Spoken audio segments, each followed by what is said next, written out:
le projet va s'appeler Une 4L pour Soisig.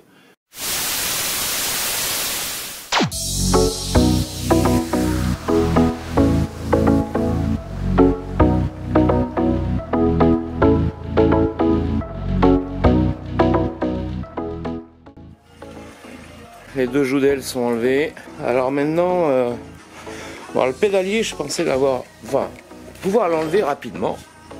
Mais non en fait, parce que le pédalier, il tient avec tout le système de direction. Enfin, voilà. J'avais pas eu tout ça. J'avais pas vu ces deux boutons là. Alors je sais pas si c'est d'origine. Dites-moi si ça c'est d'origine ou si ça a été rajouté, modifié. Il y a un ventilateur et puis des givrages. Ouais. Des givrages, je pense, de la lunette arrière.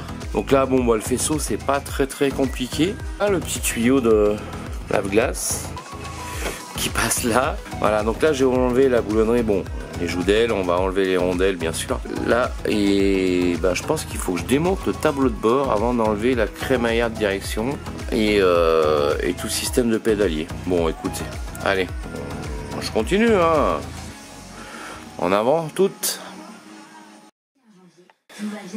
Bon bah écoutez, voilà, le tableau de bord se démonte tout doucement. Alors bon, j'ai repéré un petit peu les fils là parce que j'ai peur de m'y perdre. Il n'y a pas grand chose hein, sur une 4L, mais enfin quand même. On va remplacer les mousses là aussi, là. Il faut que j'y pense quand je vais remonter. Mais franchement, bah écoutez, ça se passe pas trop mal. Ça se passe pas trop mal. Alors les petits boutons là qui étaient sous le tableau de bord, là, dégivrage et je sais plus ce que c'était. On en a parlé un peu plus tôt. Dites-moi si c'est d'origine ou pas. Comment je fais? Est-ce que je les remets là? Est-ce que ça va ailleurs? Je sais pas. Allez, on finit le démontage. Alors c'est un peu le bordel hein, quand même. Hein. Même pour une 4L c'est un peu compliqué. Il y a un support là qui est tenu avec, qui tient les câbles. Avec le système de frein à main. Bon, là on a la prise là, la prise ici, et puis ensuite bah, ici la petite vis de starter. Alors ce qui est marrant c'est que sur le starter là il y a un petit contact. Il devait peut-être pas y avoir le voyant à l'époque sur ce modèle de voiture, mais il y a quand même le contact. Bon, on verra si on peut le brancher, ça sera un plus. Bon alors, la boîte à fusibles, on va dire F1, F2, F3 et F4. Voilà, on va faire comme ça, on va tout étiqueter. Ça sera aussi bien. Et la dusselier, ici. Le fil rouge en haut. Le fil jaune, la masse. Et le fil noir qui vient juste en dessous. Et ben c'est parti, on démonte. Même chose pour l'alternateur. Le petit fil noir. Deux gros jaunes ici. Et l'autre là, qui est tout dégueulasse. Il vient sur cette vis là. Voilà. Et on a un fil blanc qui vient sur un côté de la bobine et lui qui va au condensateur qu'on va laisser en place. Donc, pour finir, le dernier fil de la batterie qui va jusqu'au démarreur ici, ainsi que bah, celui-là, tiens. Voilà, qu'on va noter. Et le dernier, ça c'est la sonde de température d'eau. Défaire de là déjà.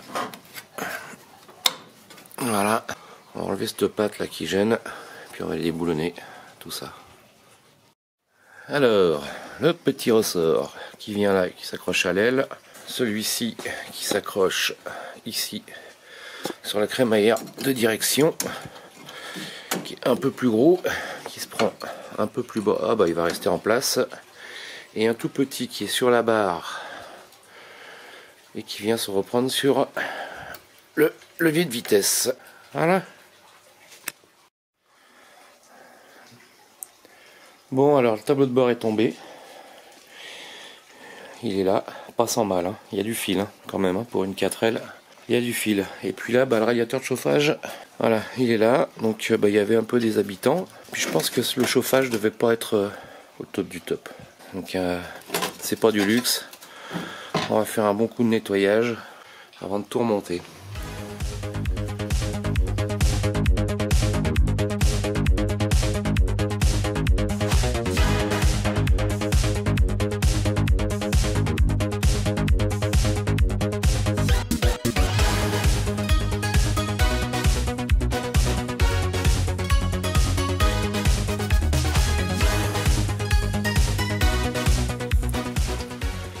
Donc la caisse est séparée du châssis.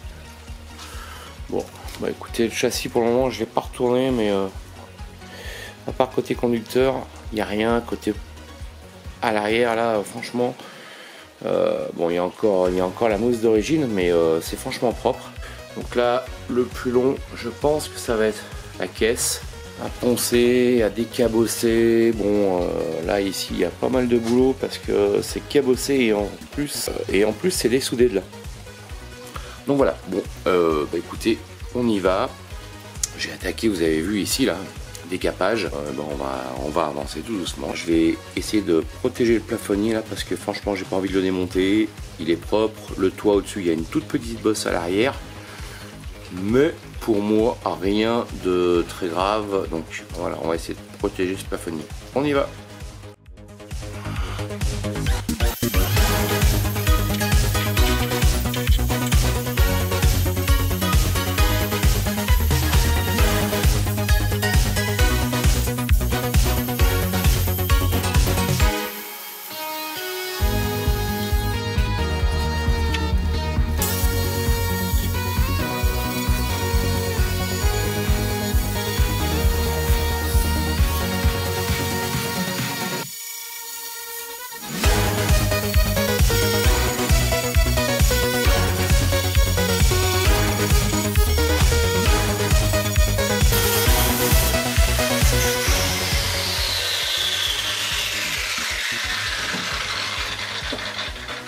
Bon, c'est déjà bien plus propre. Il y a un petit coup là-haut à mettre. Je vais vous faire voir. Voilà, regardez. C'est quand même pas mal. De l'autre côté, il y a encore toute la saleté. Bon, là, on va finir de brosser avec une brosse métallique. Je vais mettre un petit coup là-haut. Et puis maintenant, on va traiter tout ça avec un anti-rouille et un après-phosphatant. Et puis, on va faire toute la façade avant comme ça. Allez, c'est parti. Bien.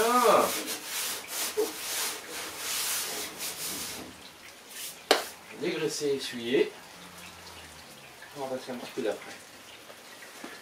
Alors voilà, je vous montre d'un peu plus près à quoi ça ressemble. C'est pas mal, hein. Pour moi ça me va bien.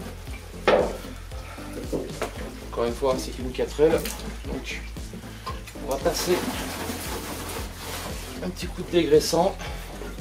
Oh, c'est du dégraissant, c'est Icar hein, qui fait ça. Et franchement, rapport qualité-prix, ça va très bien. Alors, je suis pas de partenariat avec Icar.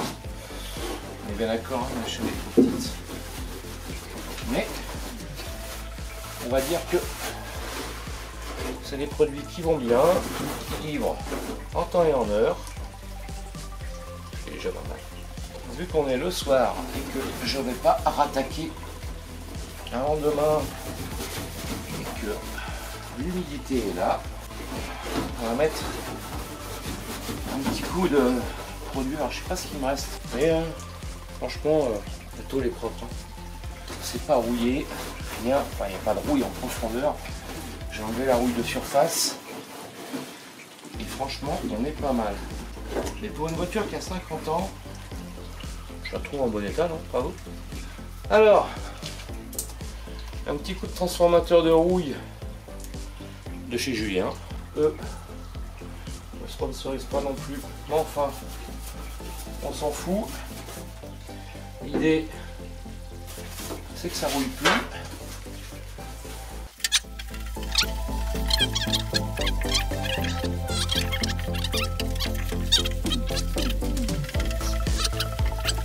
Voilà, donc là j'ai passé un anti-rouille. On va mettre un petit coup de décapeur histoire de chauffer.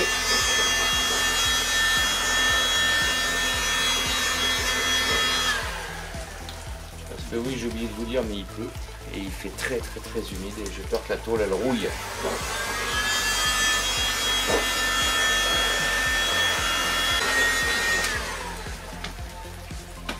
Là c'est bien sec.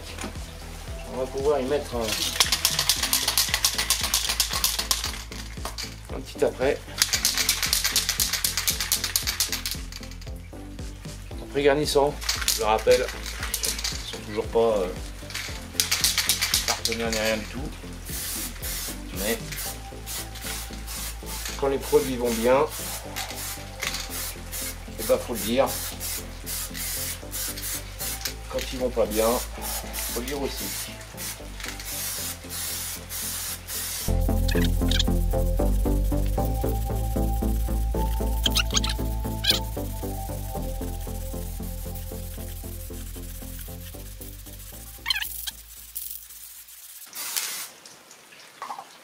Et ben voilà.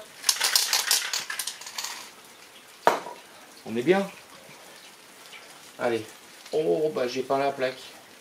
Ça c'est ballot. On va l'enlever quand même. Puis ben on va continuer. Mais pas ce soir. Là, je pense que c'est l'heure d'aller boire une petite bière. Hein? Ouais.